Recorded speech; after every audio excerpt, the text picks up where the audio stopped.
अस्सलामुअलैकुम। मेरा नाम हफीज़ हैदर है और मैं क्लिनिकल साइकोलॉजिस्ट हूँ। आज मैं आप लोगों के साथ इंटरमिटेंट एक्सप्लोसिव डिसऑर्डर के बारे में कुछ इन्फॉर्मेशन शेयर करना चाहता हूँ। बेसिकली इंटरमिटेंट एक्सप्लोसिव डिसऑर्डर जो है इम्पल्सिव डिसऑर्डर की कैटेगरी में से एक है।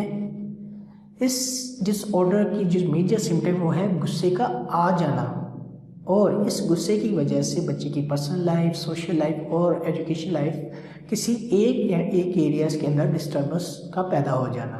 बच्चे के अंदर ये जो गुस्सा है ये किसी स्ट्रेसेस की वजह से आता है और फिर उस गुस्से को बच्चा कंट्रोल नहीं कर पाता, और जिसकी वजह से वो फ़ौरन से उस स्ट्रेसेस के रिस्पॉन्स को आगे फर्दर कंटिन्यू करता है और लड़ाई करता है, झगड़ा करता है, इवन के फिजिकल और वर्बल जो है अग्रेशन भी शो करता है बहुत ज़्यादा हाई पीक लेवल पर। लेकिन जैसे ही ये गुस्सा ठंडा हो जाता है तो बच्चा नॉर्मल हो जाता है, और बच्चा फिर जैसे ही नॉर्मल होता है तो जिसके साथ इसने लड़ाई की होती है, झगड़ा किया होता है, उससे जाकर फ़ौरन से एक्सक्यूज़ कर लेता है। और बाज़ केसेस में ऐसा भी देखा गया है कि अक्सर फैमिलीज़ ये कंप्लेन करती हैं कि हमारा जो बच्चा है ये बहुत अच्छा है, इसके अंदर कोई बुराई नहीं है, लेकिन सिर्फ एक बुराई है कि जब भी गुस्से में आता है तो किसी की बात नहीं सुनता, फ़ौरन से आग बगोला हो जाता है, लड़ना शुरू कर देता है, झगड़ना शुरू कर देता है। और जैसे ही उसका गुस्सा कम होता है तो ये जो है बहुत ज़्यादा रिलैक्स हो जाता है, और जिसके साथ इसने गुस्से में जो है कुछ ऐसे अल्फाज बोले हों तो उनसे जाकर सॉरी भी करता है, और फिर ये अपने अंदर शेम फीलिंग्स, गिल्ट फीलिंग्स और डिप्रेशन की फीलिंग्स को लेकर बैठ जाता है और फिर बहुत ज़्यादा डिप्रेस हो जाता है।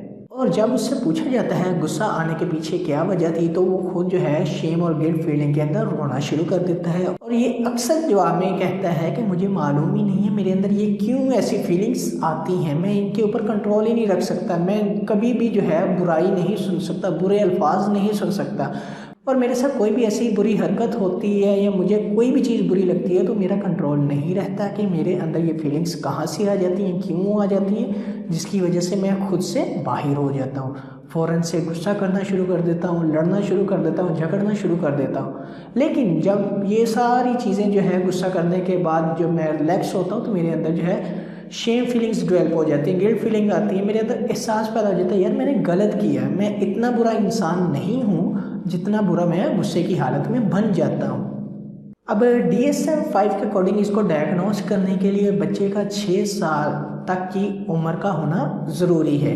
और इस 6 साल की उम्र में बच्चे का जो डेवलपमेंटल एज और क्रोनोलॉजिकल एज जो है मैच करनी चाहिए। अब मैं बात करता हूँ इसकी काजेस के ऊपर। इसकी जो पहली काज है वो है जेनेटिक।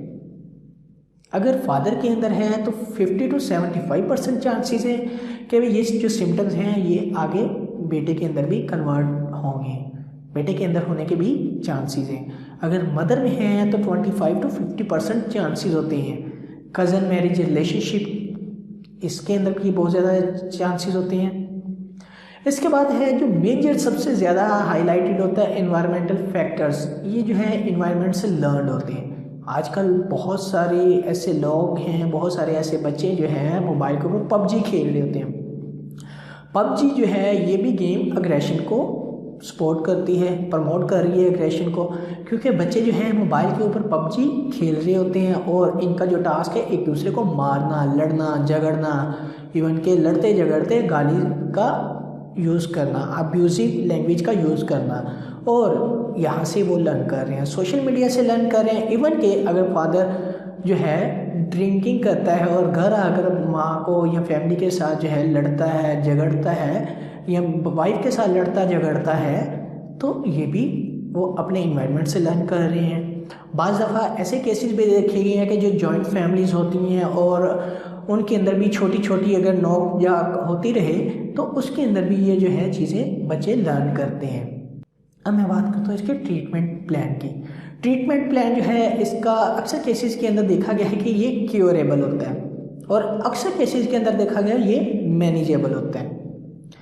तो क्योरेबल वो केसेस होते हैं कि जितनी जल्दी जो फैमिली मेम्बर्स हैं और जो साइकोलॉजिस्ट हैं डायग्नोस कर लेते हैं और प्रॉपर मैनेजमेंट प्लान के ऊपर वर्क करते हैं, उतनी ही जल्दी वो जो केस है, जो डिसऑर्डर है, वो क्योरेबल होगा, और जितनी देर से ये डायग्नोज होगा उतना ही ये मैनेजमेंट प्लान बनाने में प्रॉब्लम आएगी, और वो जो है मैनेजेबल होगा, क्योंकि प्रॉब्लम्स जो है बाय बर्थ उसने लर्न की होती हैं। और उन्हीं प्रॉब्लम्स को रिजॉल्व करने के लिए सबसे पहले साइकोलॉजिस्ट क्या करते हैं, फैमिली काउंसलिंग करते हैं। दूसरे नंबर पर क्या करते हैं, इंसाइट डेवलप करते हैं। तीसरे नंबर पर एक हायरार्की प्लान तैयार करते हैं और फिर उन स्ट्रेसेस को हायरार्की प्लान के अकॉर्डिंग रिजॉल्व करते हैं, ताकि बच्चे के जो है फ्यूचर वो ब्राइट हो सके। इसमें साइकेट्रिस्ट भी बहुत अच्छा रोल प्ले करते हैं। अगर बच्चे के अंदर गुस्से के जो एपिसोड्स हैं वो कंट्रोल ना हो रहे हों तो साइकेट्रिस्ट मेडिसिन प्रिस्क्राइब करते हैं, जिसकी वजह से बच्चे के अंदर गुस्से के जो चांसेस होते हैं वो कम हो जाते हैं, और बच्चा जो है अपने अंदर प्रॉपरली इंसाइट डेवलप कर शेम और फीलिंग, शेम, गिल्ट और डिप्रेशन की फीलिंग्स को कम करता है। ये था इंटरमिटेंट एक्सप्लोसिव डिसऑर्डर का क्राइटेरिया, काजेज और ट्रीटमेंट। उम्मीद करता हूँ आप लोगों को ये वीडियो अच्छी लगी हो। अगर अच्छी लगी तो काइंडली लाइक कीजिएगा, शेयर कीजिएगा और सब्सक्राइब ज़रूर कीजिएगा। ओके, अल्लाह हाफिज़, अल्लाह निगहबान।